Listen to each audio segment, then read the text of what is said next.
ইসলাম ধর্মকে যারা ব্যঙ্গ করে কথা বলেন, মহান আল্লাহকে যারা কটূক্তি করে কথা বলেন, তাদের এই বাংলাদেশে ঠাঁই হওয়ার কথা নয়।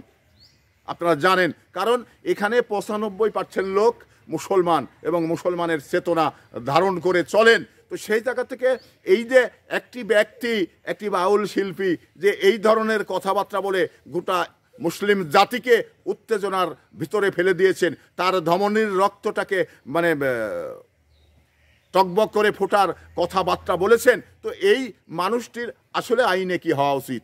কারণ আপনারা জানেন যে ইসলাম ধর্মের পুরেই, যদিও বা রাষ্ট্রীয় ধর্ম ইসলাম, তারপরেও পরিপূর্ণ ইসলাম কিন্তু আমাদের রাষ্ট্রীয় ক্ষেত্রে ব্যবহার করা যায় না, যেখানে অসাম্প্রদায়িক একটি মানে রাষ্ট্র। তো সেই জায়গা থেকে মানে ইসলামকে ছেড়ে রাষ্ট্র পরিচালনা করা হয়, এই ধরনের কিছু নয়। তো সেই জায়গায় ইসলামকে সমন্বিত রাখার জন্যে যা যা করার প্রয়োজন সেটা বাংলাদেশের মানুষ করবে।